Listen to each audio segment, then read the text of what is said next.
Y se acaba de conectar José Luis Caivano, que es especialista en la teoría del color. Ah, pues Es un entonces especialista a nivel internacional. me va a dar mucha vergüenza.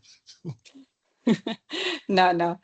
Y nada, entonces creo que lo mejor es presentarte y así vamos empezando el seminario para ser puntuales.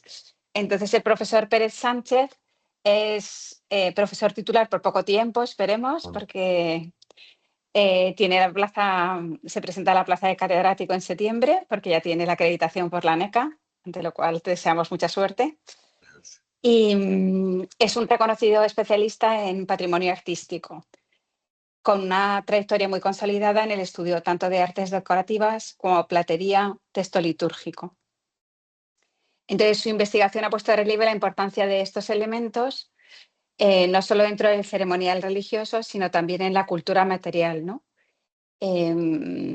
Explorando el papel de los objetos, que esto es muy interesante, en la configuración de identidades y discursos devocionales, ¿no? Que influye directamente. Entonces, aunque se ha formado en la Universidad de Murcia, su labor investigadora ha profundizado en la historia del bordado y la platería, con especial atención a España, Italia y Iberoamérica. De hecho, pues ha formado parte de un proyecto, ¿no? El proyecto Resol IF UNESCO, para recuperar el patrimonio de Latinoamérica. Y también pues ha participado en otros proyectos.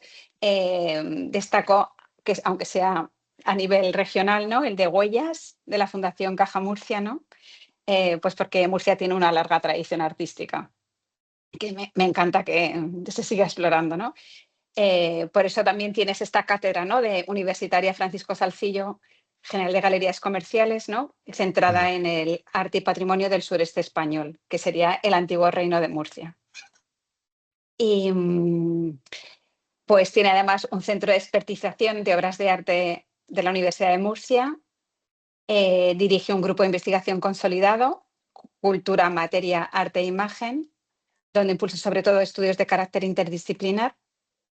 Y en el ámbito de la docencia coordina, que esto me parece interesante también, un proyecto de innovación docente con los alumnos que se llama PEP, Protegemos el Patrimonio, promoviendo pues metodologías didácticas innovadoras para enseñar el patrimonio artístico. Su producción académica es muy amplia, con sus 3 sesenios de investigación. Y bueno, pues como todos sabemos, por lo menos en España, ¿no? Para optar a catedrático, pues tienes que tener esta larga trayectoria investigadora a través de publicaciones. Y nada más, con esto te cedo la palabra porque estamos deseando oírte, que es lo interesante. Muchas gracias. Muchas gracias. Muchas gracias por la presentación. Buenas tardes. Mi agradecimiento al profesor Gordon y a la profesora García Ureña, a la Universidad San Pablo CEU, por la invitación esta tarde a hablar de una cuestión que realmente es transversal a mi investigación habitual, porque yo no soy un teórico del color, yo soy historiador del arte y mi ámbito de estudio son fundamentalmente las artes decorativas, con sus relaciones entre España, Italia y también con el mundo iberoamericano, y luego el ámbito de mi área, que es en la que centro más esfuerzo, bueno, al menos al 50% del patrimonio y el arte en la región de Murcia, del que soy profesor titular desde hace muchísimos años, en diferentes grados, másteres y otros tipos de estudios. Así que mi agradecimiento, porque realmente el estudio, en lo que yo estudio el color o llego al color a través del ornamento litúrgico, que es el campo del arte textil al que yo fundamentalmente he dedicado más atención, aunque también he dedicado atención cada vez más al mundo de la apariencia civil, ¿no? Al tejido, a la indumentaria civil. De hecho, a mí me gustaría empezar, pues yo creo que en un seminario del color, creo que no es necesario insistir en la idea de que el color fue, hasta la aparición de los tintes y los colorantes industriales, un auténtico privilegio. A mí me sorprende mucho cuando, claro, es lo que sucede porque como los estudios de arte decorativa generalmente no son atendidos o o si les presta mucha atención, las personas que se dedican, por ejemplo, a la pintura barroca, hablan mucho de que en la pintura española del siglo de oro, por ejemplo, en Velázquez, aunque he puesto también un cuadro de Lenin, de un pintor francés contemporáneo a Velázquez, los hermanos Lenin, importantísimos de la corte de Luis XIII, para que se vea que no es que sea una característica de ese mundo austero y humilde que reclamaba desde la postura tridentina el color marrón, gris o ceniza o ocres como un manifiesto de moralidad. No, lo que hace Velázquez es retratar una realidad. Y es que las clases populares vestían de esos colores porque no tenían acceso a los tintes, que es lo mismo que pasa en el cuadro de Lenin. Por tanto, es evidente que el color siempre fue una forma de riqueza.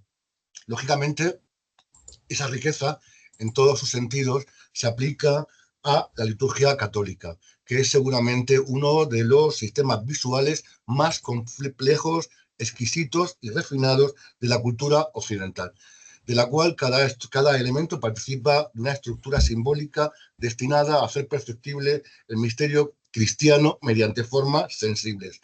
La liturgia católica, bueno, aunque hoy esté muy diluida, desde el Concilio Vaticano II, esté muy diluida, pero la liturgia católica tiene todo regulado, está todo perfectamente ordenado y todo tiene una idea fundamental y es concebir la celebración como una experiencia simultáneamente religiosa, espiritual y sensorial. Es decir, la iluminación del templo, el número de velas, la disposición del sagrario, la orientación del altar, el uso del dorado, de cortinas, todo tiene una idea concreta y es transmitir algo, la idea de lo trascendente. El color forma parte de ese complejo mundo. Es decir, es el instrumento tal vez el más eficaz junto al... Bueno, el dorado forma parte del mundo del color para expresar visualmente la naturaleza de los misterios celebrados y para introducir al fiel en el clima de cada tiempo litúrgico. Las vestiduras sagradas y ornamentos de altar no constituyen simplemente elementos decorativos como muchas veces son tratados.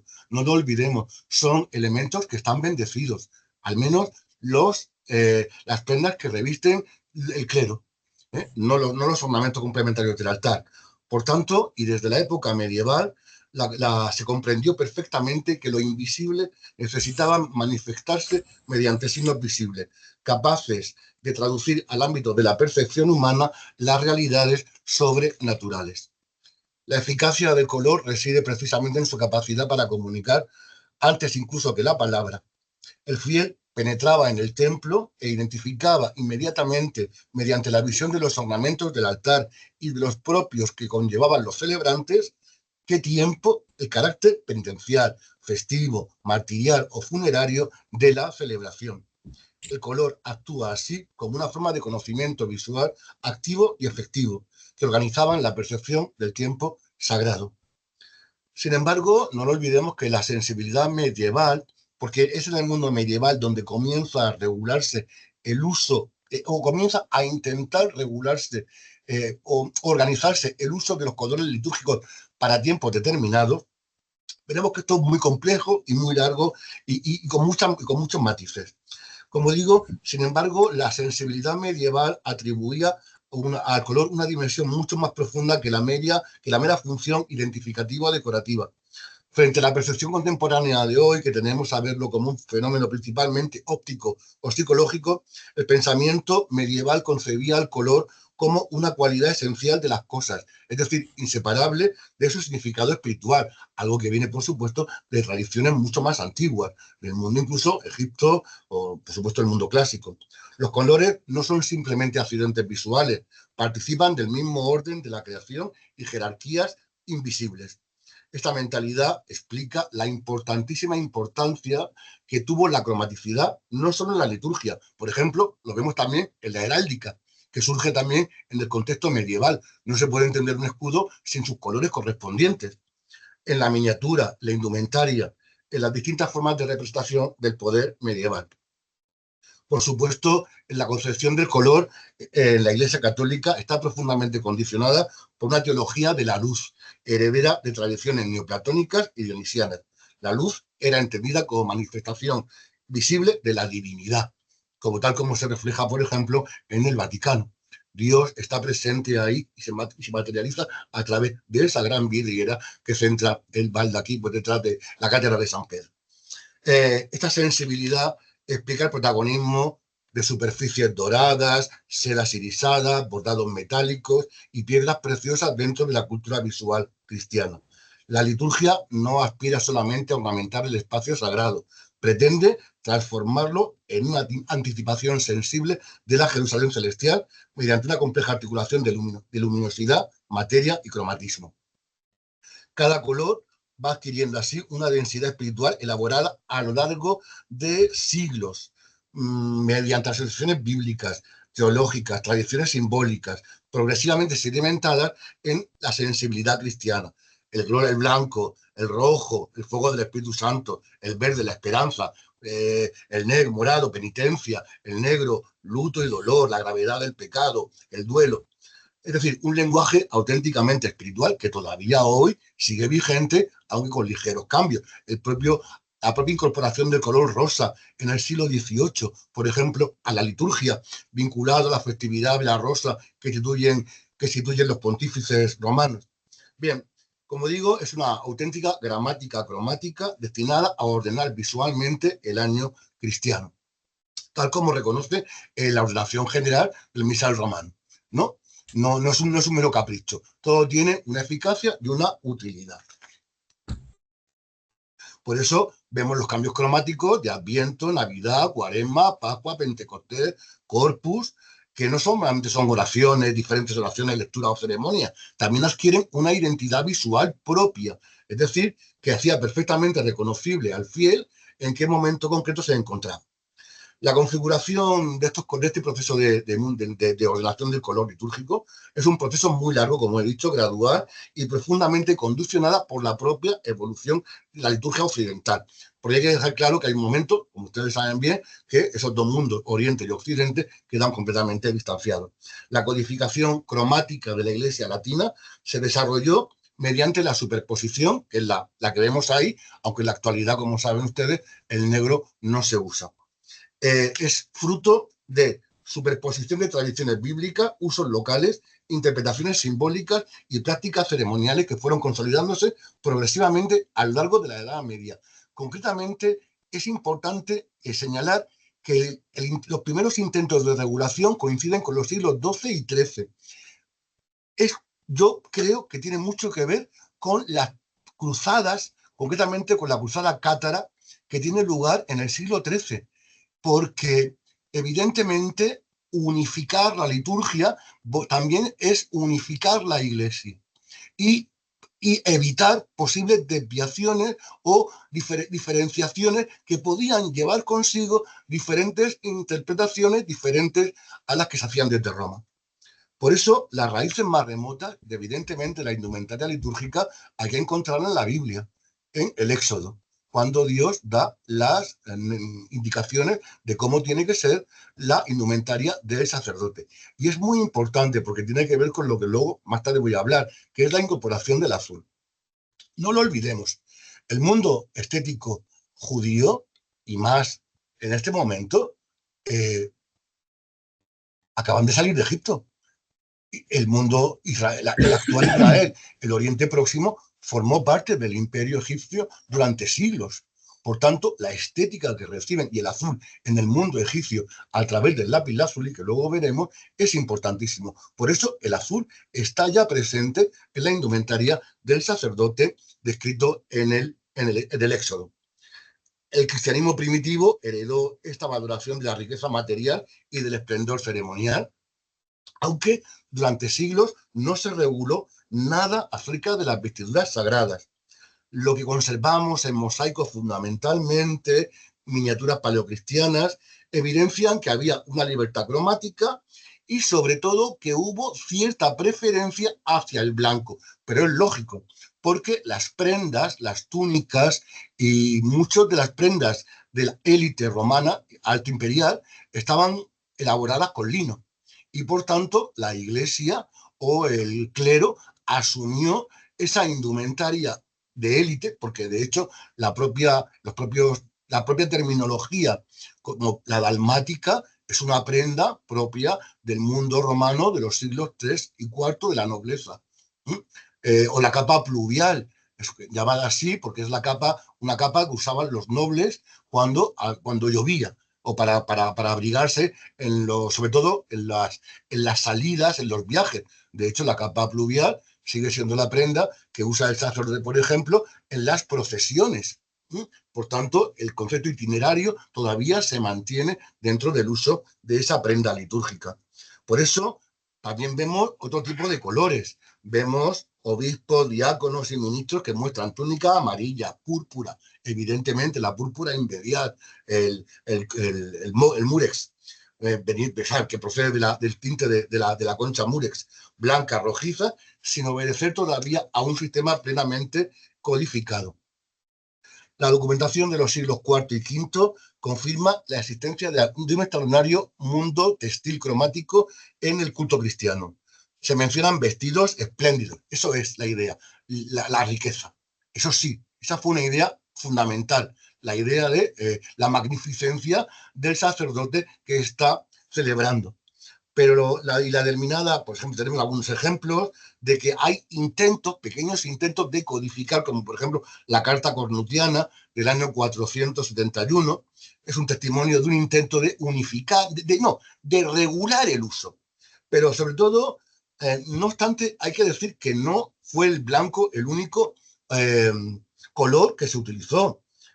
Ocupó una posición privilegiada, desde luego, porque se asoció la cultura clásica, lo asociaba también a la pureza y enseguida también se asimiló al concepto de limpieza, de agua, además del prestigio que tenía el propio lino como un textil, como un tejido propio de la élite.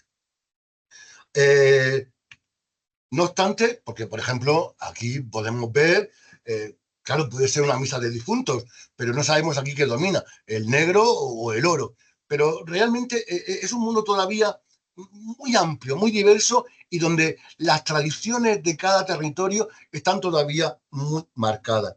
Por ejemplo, sabemos que sí, en la Edad Media comienza a considerarse que para los tiempos de penitencia, de luto, de dolor, es mejor usar colores oscuros, evidentemente, no colores brillantes o claros.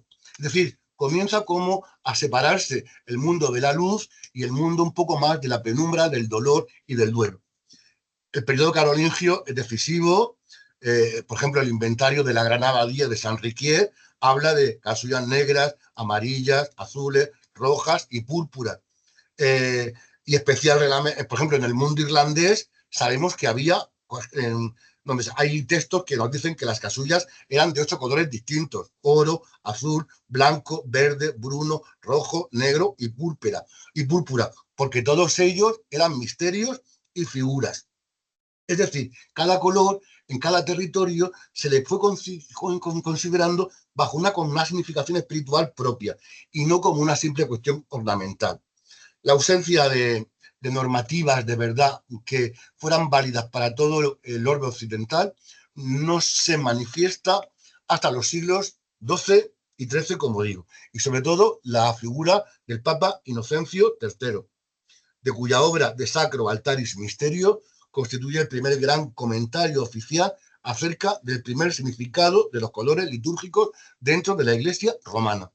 Fue redactado a finales del siglo XII y esta obra distinguía 4 colores fundamentales principales: blanco, rojo, negro y verde. El azul, por supuesto, está ausente, atribuyendo a cada uno de ellos significados específicos relacionados con los distintos tiempos y celebraciones del calendario litúrgico. Pero luego tenemos, por ejemplo, que afortunadamente ya está en inglés, que es el Rationale Divinorum Officiorum de Guillermo de Durandi, que es el texto más importante de la liturgia católica del mundo medieval. Hasta ahora había que saber un buen latín para poder leerlo, pero afortunadamente ya tenemos una traducción inglesa. Bien, Pero claro, ¿quién es Guillermo de Durandi? Guillermo de Durandi es el primero que regula cómo tiene que ser el altar, los candeleros, las lámparas, los frontales, las aras, los relicarios, dónde tienen que estar dispuestos, y por supuesto los ornamentos litúrgicos, las colgaduras, cuándo se tienen que velar las imágenes. En fin, es un auténtico tratado de liturgia, pero claro, Guillermo de Durandi, aunque lo escribe desde Roma, él es francés, del Languedoc, del sur de Francia. Y ya veremos cómo el sur de Francia está marcado por la cultura de una planta específica, que es de donde sale el glasto. Porque Guillermo de Durandi considera que los colores deben ser, añadió a los ya señalados por Inocencio III, el morado, el rosa y el azul. Rosa, que se incorporará oficialmente a partir de la liturgia tridentina en el siglo XVIII, y el azul, que no se incorporará oficialmente hasta el siglo XIX y solamente para el ámbito español, como ahora veremos. Por supuesto, este es Inocencio III, por cierto. Es muy importante, como digo, el Concilio de Trento, porque eso sí que fue marcar un ámbito cromático marcado desde Roma.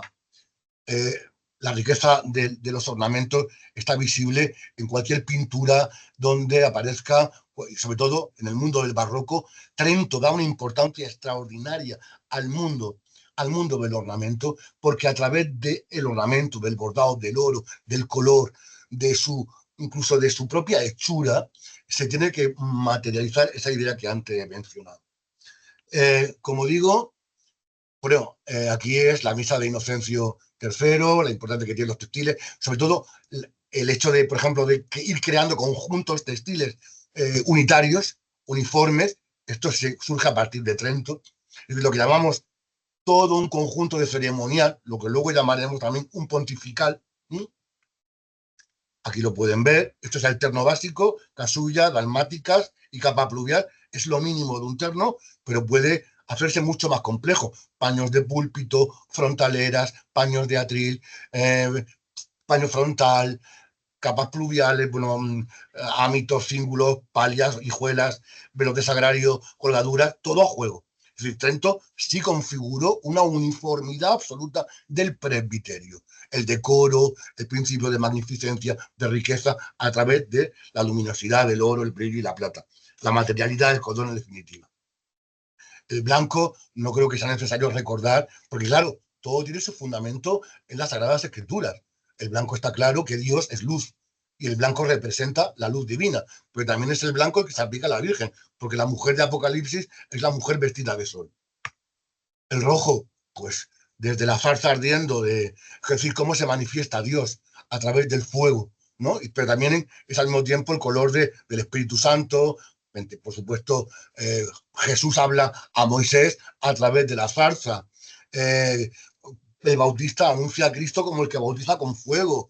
Y por supuesto, el tema de el martirio, ¿no? El Apocalipsis, un manto empapado de sangre, los mártires. Por tanto, el rojo será utilizado para esa festividad. El verde, color complementario, el color de la esperanza, del renacimiento, la primavera, el color del verde, que también figura en Lucas.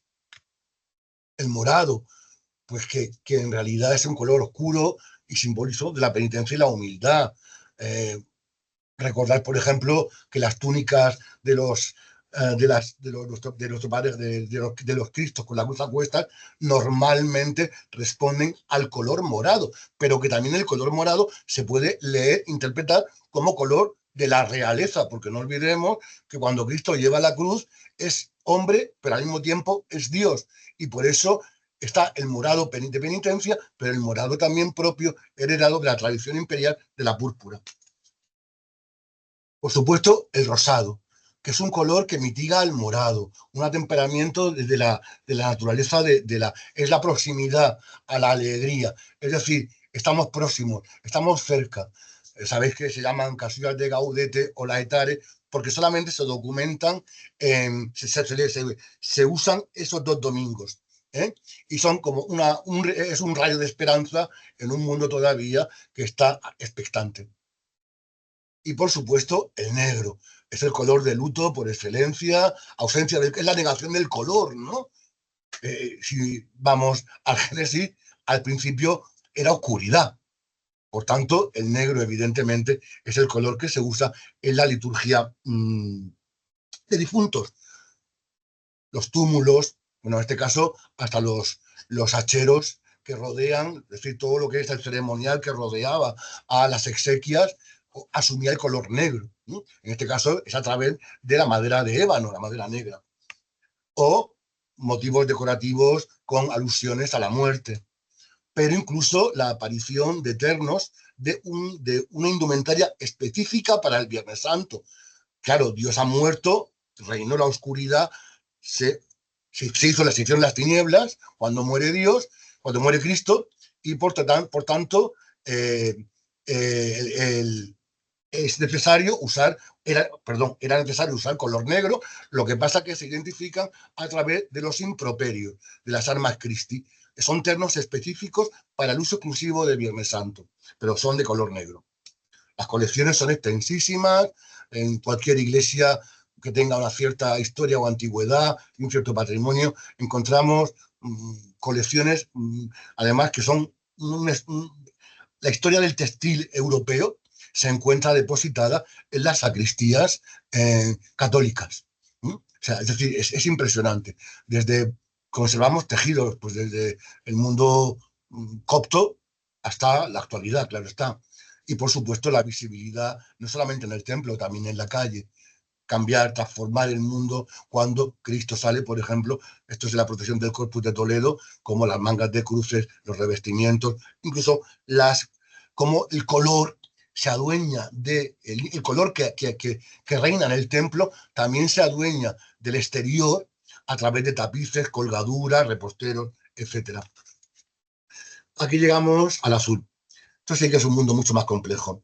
Yo llego al azul a través de esto. Bueno, yo cuando empecé a estudiar, la respuesta era siempre el color que podéis encontrar en cualquier libro de liturgia.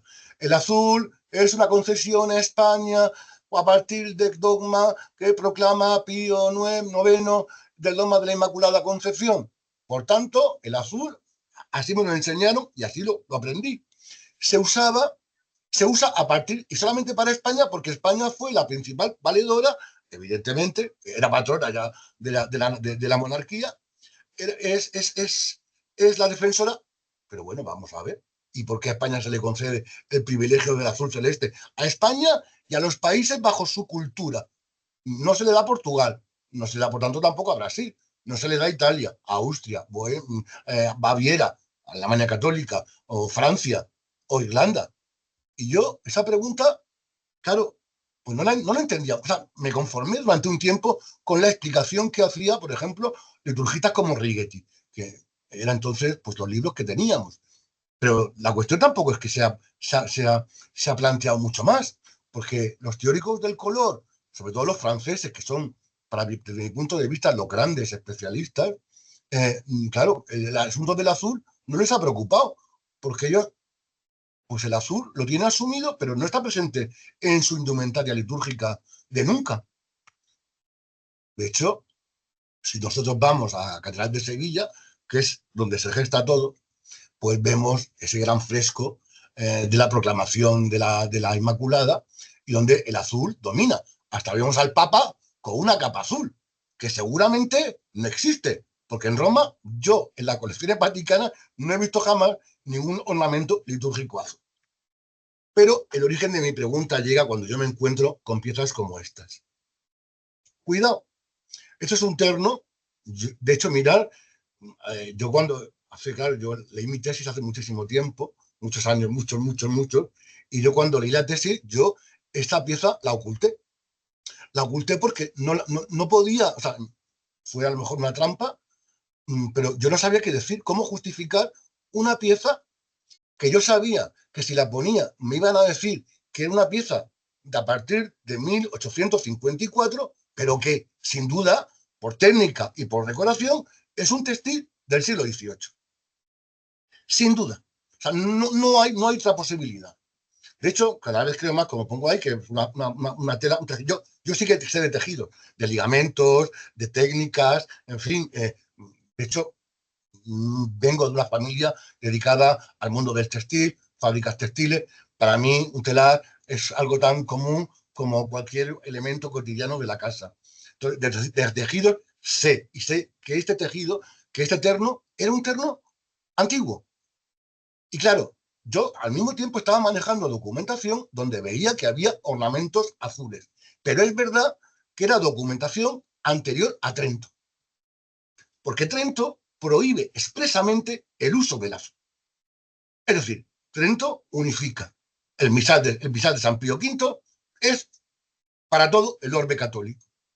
El azul y el amarillo, por ejemplo, descartado.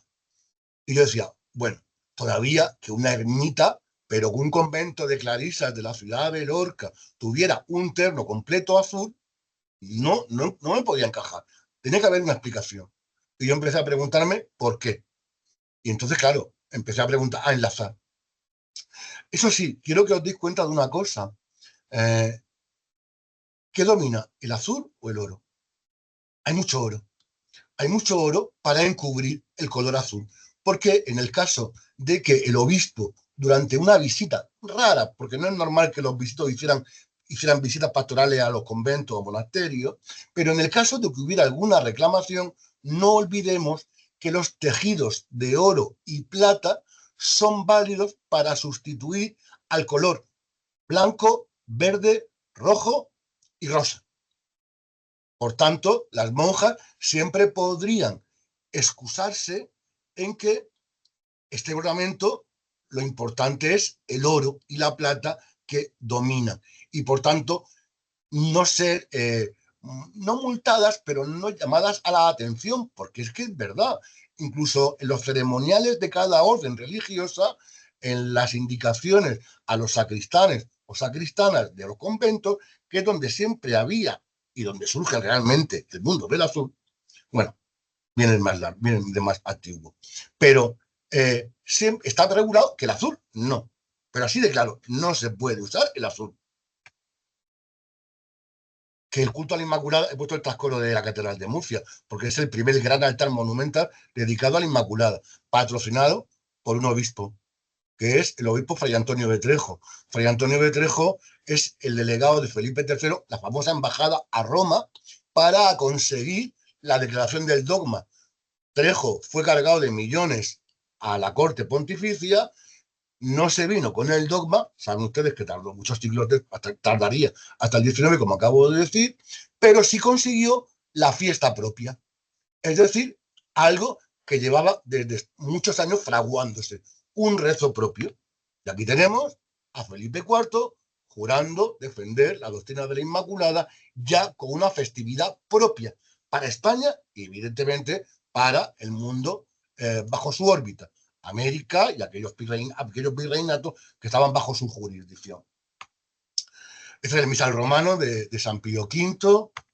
Los colores litúrgicos los pongo otra vez para que veáis que se usa en alguna fe, para que el azul está regulado ya y nos tenemos que remontar al mundo egipcio. El azul, lapislázuli. El lapislázuli es una piedra, en Egipto no se encuentra, por supuesto, ni en todo Oriente. Viene de la zona de Pakistán, Afganistán. Por eso el azul es tan importante tanto en la pintura como en la joyería egipcia. El azul es muy importante, traigo a Mel Gibson en Braveheart, porque no lo olvidemos, el mundo romano va a detestar el azul. Es decir, la cultura clásica, los bárbaros se pintan de azul. El azul, el glasto, es la hierba pastel, es una planta común en el mundo de la Galia. Y lo dice César, Julio César. Los celtas pintan sus cuerpos con tintura de glasto. Claro, ¿cómo iban a ver los romanos un color que asociaron al mundo bárbaro, al mundo que conquistaban? Por tanto, como Roma unifica desde allí el orbe occidental, intentó desterrar todas esas tradiciones que estaban presentes. Bueno, esto lo pongo porque siempre el color azul es un color casi artificial, en cierta manera, no es un color común y no comemos nada azul, ¿eh? Incluso se asocia con bacterias, con enfermedades. Sin embargo, en Francia la tradición hacía que la capa de San Martín, que es el ideal de caballero que se va a tomar en la Edad Media, se decía que era azul. No lo olvidemos que la capa viene de capilla, ¿eh? San Martín de Tours, otra de las iglesias de peregrinación en el Camino de Santiago. Y lo que se veneraba era la capa, que de ahí viene en un habitáculo, y ese habitáculo consideró capilla, que es el término que seguimos usando. O la importancia que tiene el azul en las vidrieras góticas, sobre todo en Saint-Denis, el Abad Suger. Es el azul, claro, es Francia donde irradia el azul y se convierte en un color de prestigio, porque es un color costosísimo, porque hay que traerlo, las materias de tinción son muy caras, y por tanto para conseguir estos azulados, pues el azul Chartres, claro, se añadía cobalto sobre una base de vidrio sódico. Esto, antes lo comentaba, son gentes casi que equiparable lo alquímico, a la magia, para poder traducir este mundo de color. El azul se convierte así, durante la Edad Media, en un color que está reservado al poder, a las élites, a lo trascendente, a lo divino. Se convierte en el color de Francia. Es el color de la Casa de Borbón. Lo tenemos todavía. Bueno, hoy no, porque creo que ha desaparecido, ¿no? El escudete lo ha eliminado Felipe VI, pero el rey Juan Carlos lo llevaba todavía. El escudo lo incorporaba. Las tres lises sobre fondo azul. En heráldica sería azul, no azul. Pero los reyes visten de azul. Las cortes medievales visten de azul. Como luego las cortes, a partir del 16, bueno, la corte borgoñona, a partir del 15 vestirá de negro. Y de ahí el 16 español. ¿Hay ornamentos litúrgicos azules medievales? Sí los hay. Porque aquí tenemos la llamada la clara, pero claro, también no lo olvidemos. Es que, ¿qué ornamentos litúrgicos, a ver, qué telares de seda hay en Francia en el siglo X, o en el siglo XI, o en el siglo XII, o en Inglaterra, o en Irlanda, o en Asturias, o en Galicia? Ninguno. La Iglesia medieval buscó, como nunca, buscó siempre la fascinación de las telas islámicas, el mundo oriental, las sedas persas. No lo olvidemos, la seda entra en España, y no es por nada, pero yo vivo en un territorio donde la seda fue la que sustentó la economía del Reino de Murcia durante la Edad Media y hasta el siglo XIX. Las estaciones serifícolas, Valencia, Alicante, Murcia, Almería. La capilla palatina de Palermo, los ornamentos de Roger III son tejidos almerienses. La capa de San Bonifacio, en Utrecht, también tejidos de pavos reales, son tejidos persas, sasánidas, del mundo oriental. Y aquí el azul, la cultura islámica, se asocia con lo fresco, con el agua, con la pureza. Es decir, España recibe, aquí tenemos una mitra llamada de San Isidoro. No me preguntéis por qué, porque lo desconozco. Mirad, he ido mucho a Bolonia, pero nunca, y he visitado el Museo Cívico Medievales, pero nunca di con la explicación de por qué la mitra se llama de San Isidoro y por qué es azul. Pero es una pieza seguramente del ámbito normando, de Sicilia o toda la... Seguramente de ese ámbito, ¿eh? En torno, creo que siciliano. Y Sicilia formó parte del mundo musulmán. Es decir, el azul del mundo oriental, del mundo islámico, está muy presente. Mirar ornamentos azules en una tabla del 15 francesa. Es increíble. Claro que había ornamentos azules, capas pluviales, pero es que vemos a la Virgen vestida de azul. Esto en el mundo bizantino ya se usaba, pero lo estamos viendo en una miniatura medieval inglesa. El tríptico de la pintura flamenca, indumentaria civil, el famoso los santos y mártires de la iglesia militante del tríptico de los Van Eyck, el cordero místico, azul la Virgen, colores evidentemente de prestigio. Mirar cómo el ángel va vestido con brocado color rojo, en fin, que es la comunicación de Dios, es la palabra de Dios. Negros y azules, usados indistintamente. Esto no tiene ningún sentido en una liturgia tridentina. No puede estar un obispo de negro y otro de azul. Aquí tenéis un detalle más claro, pero sí, bueno, el fondo oro y las telas azules islámicas. donde queráis. El azul es importantísimo en los tejidos orientales o en la cerámica musulmana. Estos son platos valencianos. La ciudad del condestable es que se usaron durante siglos. Hasta bien entrado el 16, la Iglesia Católica estuvo usando tejidos orientales. Esta es la famosa casulla de Chirinos, de la aparición de la Cruz de Caravaca, que se conserva en un Caravaca de la Cruz, es un pueblo de la región de una ciudad de la región de Murcia. Y sí, fue común, por tanto, había toda una tradición. Por supuesto, pero pues claro, yo busqué todavía más. Tiene que haber algo teórico. Y me fui al ordo mozárabe.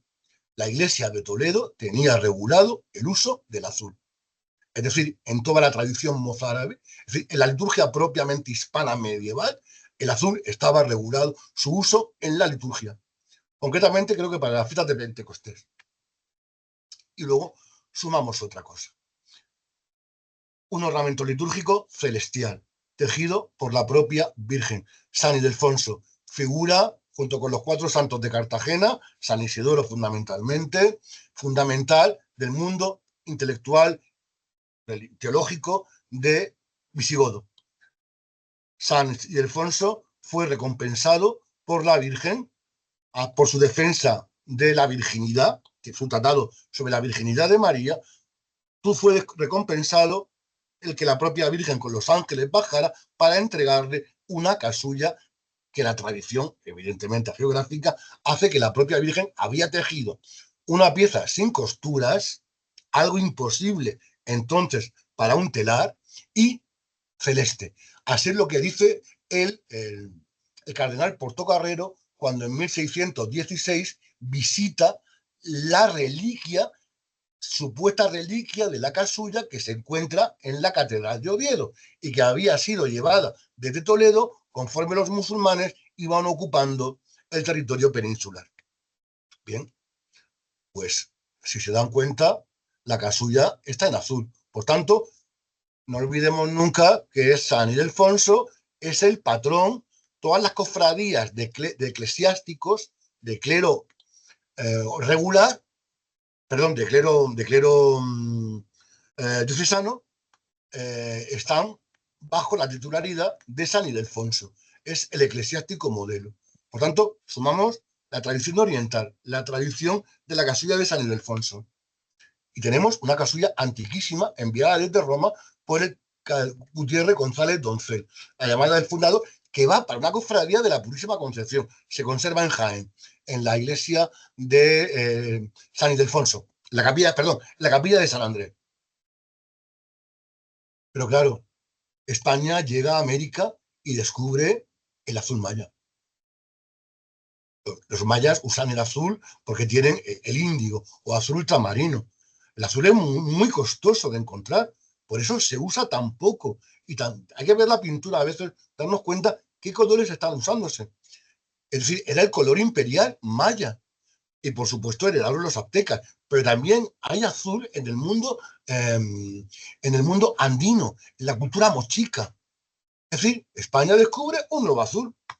Y miren ustedes, San Francisco de Asís funda la Orden de San Francisco, que es la gran promotora del culto a la Inmaculada Concepción.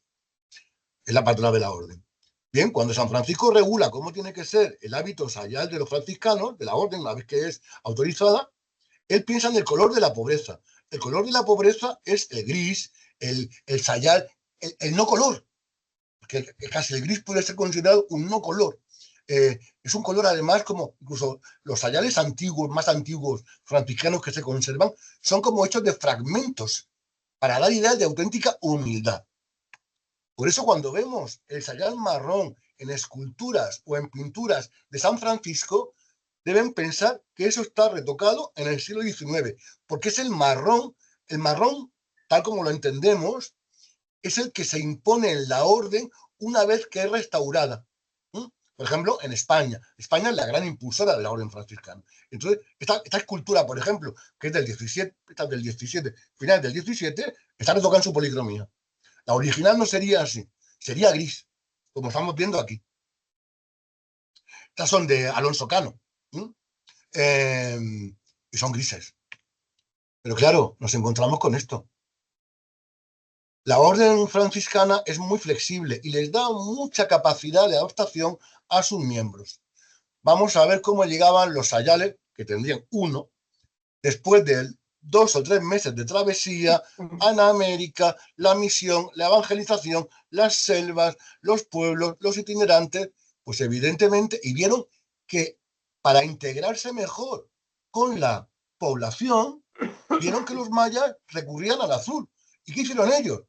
Pues como llegaban con los sayales destrozados, pues se hicieron sayales que además, como ya existía la tradición, sobre todo porque a partir del siglo XV y las visiones de Santa Beatriz de Silva, que es la fundadora de las concepcionistas franciscanas, no sé si tengo alguna imagen ahora, ella ve la visión de la Virgen, le entrega un escapulario azul, pero claro, Santa Beatriz de Silva es una mujer del siglo XV y ha heredado la tradición de la cultura medieval del azul como el color de prestigio. Pues evidentemente los franciscanos lo que hacen es retratar, hacer sayales de azul que identifican con su, evidentemente, inmaculada, con su veneración, su devoción concepcionista. Aquí tenemos el mejor ejemplo extraordinario de este, museo, este cuadro de Xavi Vía, donde el azul lo domina todo. Es un mundo de azul, es como una pintura maya. Es que es una pintura maya, pero adaptada a un lenguaje estético occidental y con un tema religioso católico. Pero es una pintura maya totalmente. En el uso del color, del cromatismo, de la lectura que hace, incluso de las propias técnicas. Las capas de Basilea, es que la Catedral de Burgos, que está puesta bajo la advocación de Santa María, como la mayor parte de las catedrales, el obispo Alonso de Cartagena manda a hacer, porque muchas veces me han dicho, no, usan el azul porque no tenían para poder tintar en morado.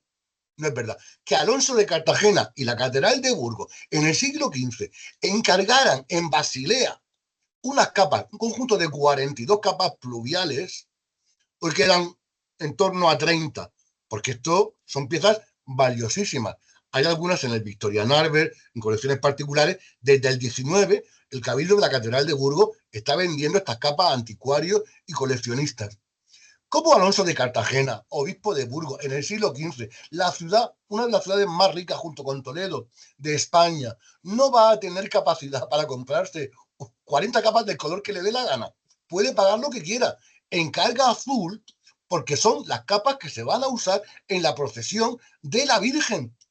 Y así está, es decir, una tradición clara del uso del azul. No ni, aquí está Santa Beatriz de Silva. Bueno, esto es un cuadro, una estampa de ahora, pero la he puesta. Ella ve a la Virgen de azul y le entrega el famoso escapulario de azul. Las concepcionistas siguen vistiendo con capa azul. Esto ya solamente es una cuestión de acelerar, de acelerar. Carlos III declara Inmaculada patrona de España. Perdón, esto ya la he remitido ya, la he puesto ya. La creación de la orden de Carlos III. Miren ustedes la diferencia. De blanco y azul a todo azul. De Carlos III a Fernando VII. ¿Cómo ha cambiado? Es la orden más importante creada por los Borbones, porque el toisón viene de los Habsburgo. Los mantos de caballero de la orden, cuyo maestre es el rey. En este caso, es un manto del 19, bueno, sería Fernando VII o Isabel II, me da igual, pero el maestre principal de la orden de Carlos III es el rey. Son capas de azules. Y comienzan a aparecer en el 18 esta famosa trampa que se articula en la Catedral de Sevilla. Hacer ternos blanco, color, sí permitido para la festividad de la Virgen, pero con las laterales, o sea, la cerefa central en blanco, pero las laterales en azul. De tal manera que cuando un arzobispo de Sevilla en el 17, el primer terno se hace a finales del 17. Bueno, dicen que hay un primer terno, yo no lo he visto todavía, en un convento franciscano, en el convento de San Antonio de Sevilla, que será el primero en usar esta trampa. Porque él manda una dubla a Roma preguntando al cabildo, a Roma, si les permite, si se le permite a Sevilla usar el color azul. Claro, Roma dice que no, Pero entonces dice, que manden un testimonio del ornamento que han hecho. Y le mandan este. O sea, a ver, ¿dónde está el azul? El azul está de complemento. El que rige siempre es el color que va aquí, en la banda central. Claro, es blanco. Es una trampa. Pueden usar el azul, pero no incumple la normativa. Y Roma concede. Y concede un privilegio a la Catedral de Sevilla para usar en 1819, es decir, antes de la creación del dogma, concede el uso del color azul para hacer un terno. Porque esto, mire usted, esto otro resto antiguo, esto es un tejido del 18, valenciano, 1770, totalmente azul, pero claro, con mucho oro. Es que la trampa estaba hecha, fueron muy inteligentes. Nunca se les pudo llamar la atención por eso. Claro, Roma lo hace, hacen este terno. Antes de la declaración del dogma, si lo ven bien. Por tanto, el azul estaba ya autorizado. Sevilla era la primera. Tampoco es verdad que en 1854 el Papa Pío IX autorizara a toda la iglesia. Eso no es cierto. Eso fue un privilegio que se fue concediendo muy poco a poco en función de lo que cada archidiócesis había colaborado o había contribuido en la difusión de la devoción inmaculista. La primera, Sevilla. La segunda, Toledo. Toledo incluía Madrid, la corte, porque Madrid no tuvo catedral hasta la época de Alfonso XII. Por tanto, la corte era todo. O sea, Madrid era una ciudad que estaba bajo la jurisdicción de Toledo. Por tanto, Isabel II celebra mucho que en el Palacio Real se pueda celebrar de azul con motivo de la Inmaculada Concepción y empieza a regalar dinero y a ordenar que todavía las fábricas que quedaban, las pocas fábricas que quedaban bajo la jurisdicción real, la última fue la Real Fábrica de Talavera, que sacan ternos azules. Y comienza. Bueno, poco a poco, está por ejemplo es el de Barcelona, pero son concesiones, hasta que ya León XIII hace la concesión a todo el ámbito hispánico. Pongo ejemplos para que veáis que, bueno, incluso se dan las circunstancias, por ejemplo, como aquí en Murcia, que está, como sabéis, que toda festividad tiene su semana, es decir, la semana previa a la Inmaculada Concepción, en Murcia, se usa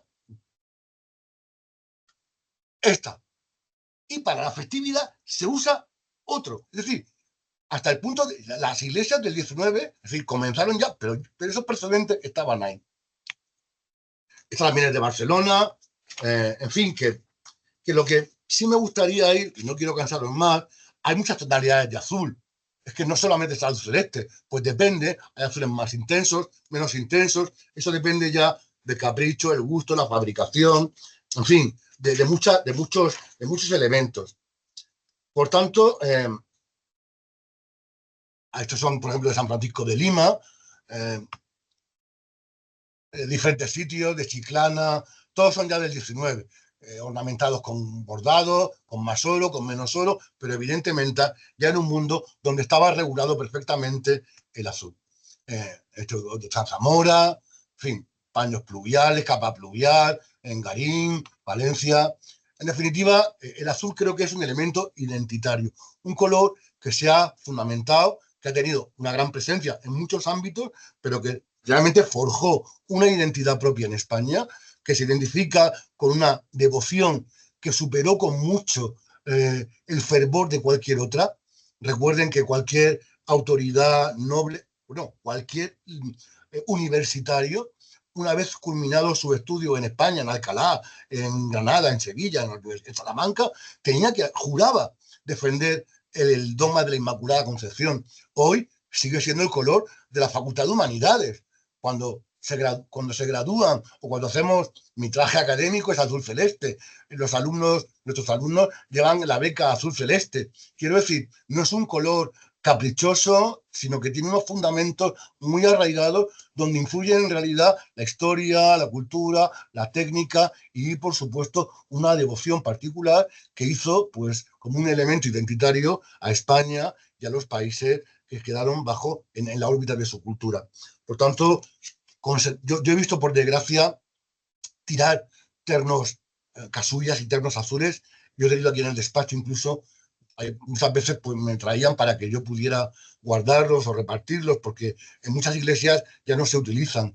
Y por tanto, creo que es un elemento que no debe ser infravalorado, que nunca, porque además piensa todo el mundo que es del 19. Bueno, aparte de que el tejido del 19 no es, es un patrimonio fundamental, porque es el patrimonio de la revolución industrial, pero no por el hecho de ser azul o pieza del 19, que muchas veces no lo son, sino que son más antiguas, tienen que ser un elemento que tenga que desaparecer, porque es un elemento, como digo, identitario. En fin, no quiero cansarles más. Yo creo que es una auténtica manera de comprender la relación entre belleza, experiencia religiosa y, por supuesto, la importancia del misterio de un color que nos ha acompañado desde sus orígenes.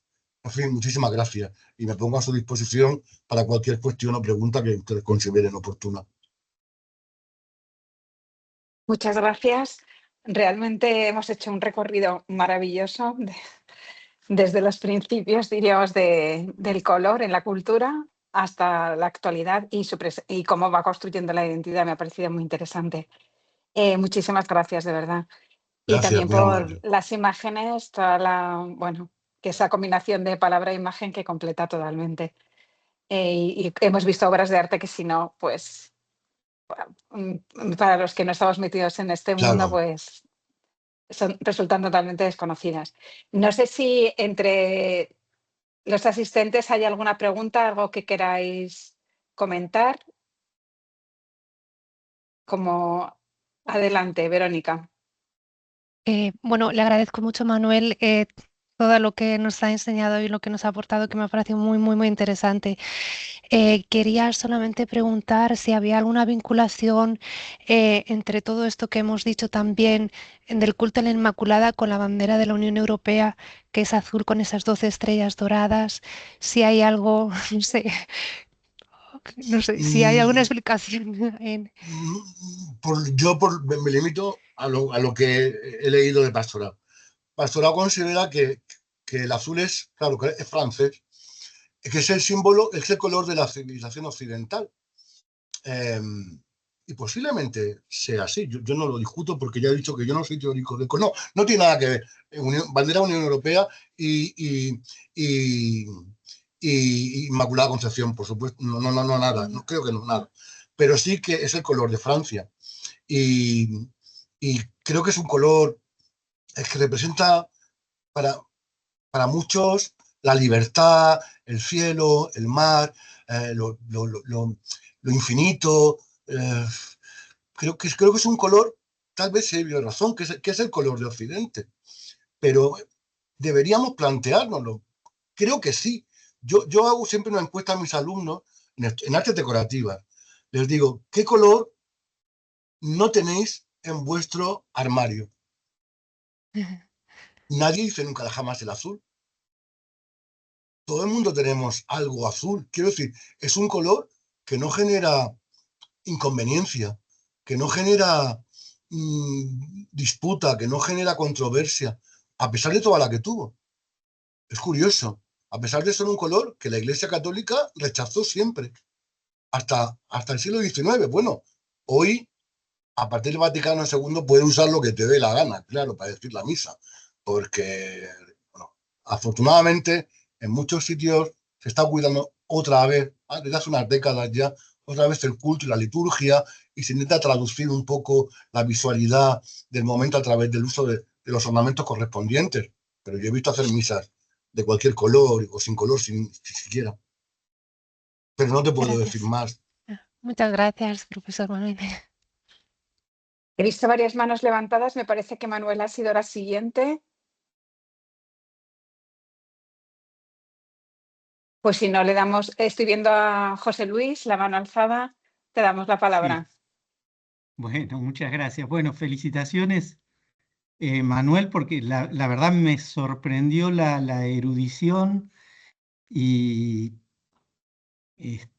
bueno, todo tu conocimiento sobre pigmentos, sobre tejidos, en fin, impresionante. Yo quería señalar dos cositas, bueno, y una es una pregunta también. Em, primero que es una de las mejores demostraciones que yo he escuchado, que yo he visto tu charla con respecto a que los colores funcionan como un lenguaje, como un sistema de signos, como hay todo un sistema semiótico detrás de los colores en distintos ámbitos. Y bueno, en este caso, en la liturgia cristiana, es impresionante cómo está todo traducido a través de los colores, ¿no? Y en segundo lugar, ya que antes había mencionado el tema de las banderas, yo soy de la Universidad de Buenos Aires, de Argentina. En Argentina, en Uruguay y en Paraguay tenemos banderas celestes y blancas, y particularmente la bandera argentina se creó en 1812, la creó Manuel Belgrano, fue un jurisconsulto, abogado que se educó en España, en Salamanca y en Valladolid.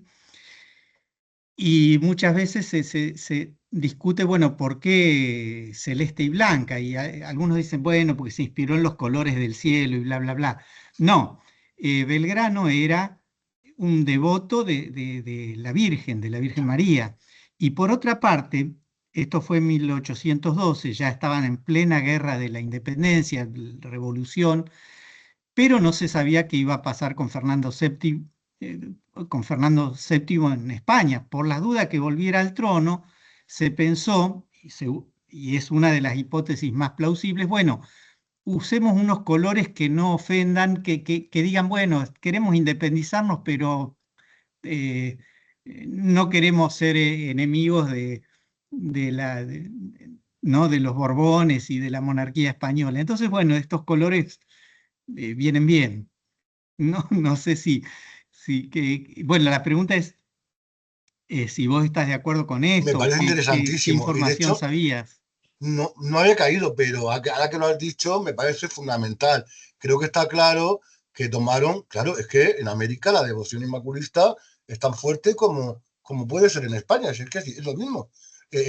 Me parece importantísimo la apreciación que has hecho y debería haberla tenido en cuenta, pero bueno, como me parece muy, muy bonita, claro, y además tiene toda su lógica en lo que has afirmado, claro que sí, estoy seguro. No conozco evidentemente los que formaron los símbolos de las repúblicas americanas, pero tiene toda su... En vez de colores, estos colores no podían perjudicar a nadie, es más, se podía identificar como una república nacida bajo la protección de la Virgen, claro, es que está muy bien, la verdad, me parece interesantísimo. Yo el mundo de las banderas lo conozco muy poco, pero me parece también fascinante, porque creo que también transmiten una semiótica como tú bien has afirmado, ¿no? Claro, sí, sí, sí. Lo voy a incorporar para mis clases, ¿eh? Con tu permiso. Muchas gracias, excelente. Entonces, Emanuela, ¿lo quieres decir en italiano, en inglés, lo que quieras? Come preferite voi. En italiano. Ok. Allora, grazie mille professore, è stato davvero interessante e in particolare mi è piaciuta molto nella descrizione dei colori liturgici l'espressione grammatica cromatica, che trovo molto appropriata anche perché sottolinea quella che è la funzione didattica della liturgia e che viene fatta attraverso una performance che è appunto di cui i colori fanno parte. Questo è così un commento, ma la domanda sono due. Una è rispetto a un confronto con la liturgia ortodossa, se lei ha avuto modo di fare un confronto rispetto ai colori liturgici, perché ad esempio sono certa che l'utilizzo dei paramenti blu con l'oro sono sicuramente anche nella liturgia ortodossa, non solo bizantina, ma anche di tradizione slava e russa, legati alla diciamo, alle festività mariane, scusi. L'altra domanda è, diciamo, lei ci ha mostrato anche molte immagini e allora mi chiedo se nella nella realizzazione di immagini, di opere artistiche, c'è anche un tentativo magari di dire qualcosa di diverso rispetto alle regole liturgiche relative ai colori. ad esempio, lei ci ha mostrato un'immagine di una crocifissione in cui c'è molto blu, non solo Maria, ma anche delle figure che sono delle figure di preti. E allora mi chiedo se, ad esempio, in quel caso c'è una equiparazione del livello tra Maria e, ecco, questa, e queste figure, diciamo, maschili, anche liturgiche, non solo, ma insomma con una funzione legata alla liturgia. Grazie mille. Bien, no puedo responder en italiano porque mi italiano es muy malo y lo siento, pero voy a intentar hablar. Yo no conozco la liturgia oriental. Es cierto que sí he visto ornamentos azules en liturgia ortodoxa. Pero claro, como la liturgia ortodoxa luego son casi iglesias independientes en función de territorios, ya no sé si eso es común a todas las iglesias ortodoxas, rumana, búlgara, siria. Lo desconozco porque no he profundizado en ese mundo, me pilla muy lejos, no leo griego y por tanto he visto, pero también por lo que yo aprecio y por lo poco que sé, es que se conservan muy pocos ornamentos antiguos en la liturgia oriental. Es como si hubiera, o sea, gusta mucho el oro. Claro, hay que coger habría que estudiar, hay que estudiar todo lo que es el mundo de la pintura mural bizantina, la miniatura bizantina, el gusto por el oro, por la riqueza, el color. De hecho, el azul se usa, es que el azul está presente, viene de Oriente, sí que viene de Oriente. Por tanto, no puedo precisar más, lo siento, porque lo desconozco. En cuanto a la segunda pregunta, entiendo que si esta imagen, por ejemplo, responde a una realidad o es una creación artística. Sí, exacto. No creo que se permitieran inventarse nada. Okay. No lo creo.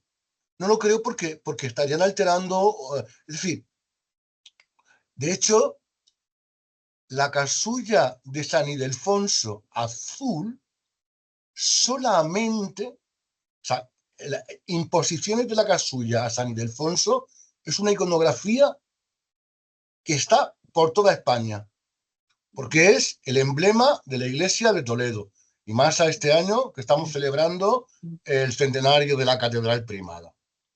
Aquí en Murcia habrá como 50 cuadros solamente en la ciudad de la imposición de la casulla de San Ildefonso. Bueno, ninguno de los de Murcia es azul. Hablo. Okay. La casulla azul, ¿dónde la vemos? Murillo, Alonso Caro, Velázquez. Es decir, pintores que están en una élite, que tienen y conocen tratados, que conocen la tradición. Pero un pintor local de Jaén o de Córdoba o de Murcia no tenía ni idea y pintaba la casulla que veía. ¿Qué veía? Pues blanca, generalmente, por la que veía en la iglesia. No se puede inventar una casulla marrón, evidentemente, porque no la veía. Pero en cambio me sorprendió mucho que habló de 3 nombres importantes: Alonso Cano, Velázquez, madre mía, y Murillo. Y la pintan de azul. Claro, son pintores que están en entornos aristocráticos, con el patriciado eclesiástico, con el rey, en la corte, en el alcázar. Es fundamental. Conocen la tradición, claro, culta de la existencia de la reliquia. Por tanto, creo que cuando vemos el reflejo del ornamento litúrgico en la pintura occidental, no vemos nada inventado. Okay. Pero nada. Miren, yo en América, de repente me encontré, yo he trabajado mucho en Perú, Bolivia y Ecuador fundamentalmente, y encontré unos ornamentos litúrgicos que jamás en España veo. Cargados de oro no, más. Pero claro, tú vas a las iglesias de América, viene a México, Nueva España, o a Perú, San Francisco de Lima, la Casa Profesa de Quito. oro, oro, oro, oro. Es decir, el color desaparece bajo la apariencia del oro. Pues porque es un concepto de belleza, de riqueza, de magnificencia diferente, por ejemplo, al español. Y por eso, en la pintura cuzqueña, si la conocen un poco, los dorados, pero no se están inventando nada. Están reflejando cómo visten la indumentaria de los santos, de las vírgenes, cargadas de joyas, cargadas de oro.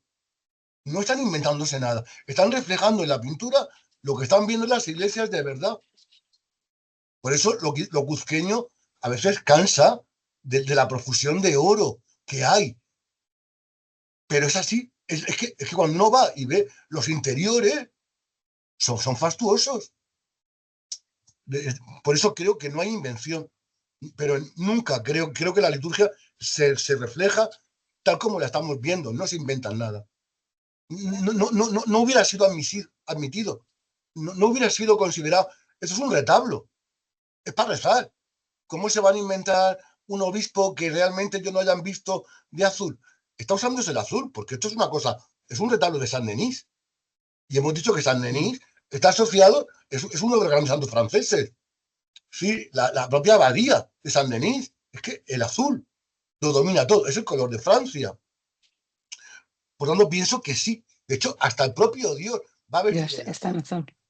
Pero claro, es el rey va de azul. Sí, sí.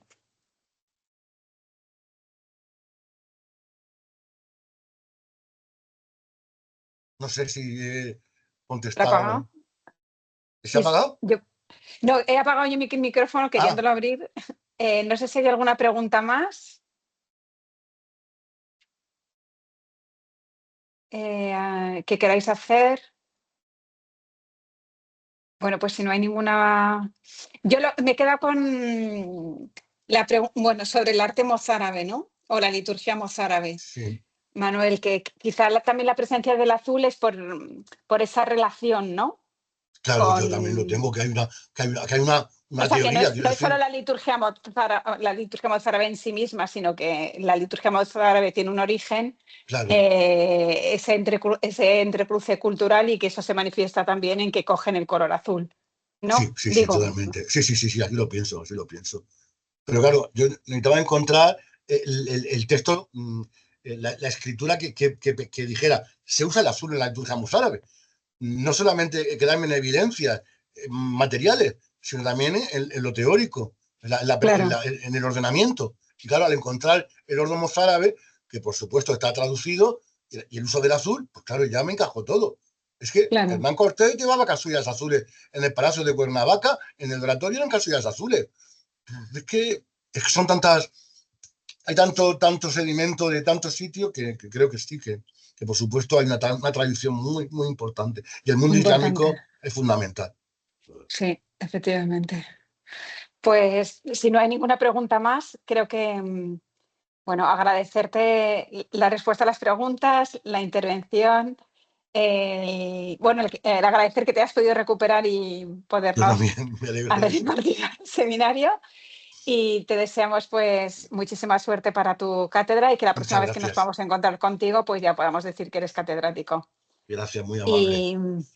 Y a los demás nos despedimos ya. Cerramos esta sexta edición del Seminario Color y Cultura y recomenzamos el curso que viene a partir de octubre. Ya os iré informando de los temas que trataremos. Y si nos veo, pues feliz cuando lleguen, porque la universidad, hasta que llegan las vacaciones, tardamos un poco, que a los que ya nos voy a ver, que paséis un buen verano. Hasta la próxima. Gracias. Chao, Muchas gracias. Gracias. Hasta la próxima. Muchas gracias. Hasta luego. Dejar de compartir.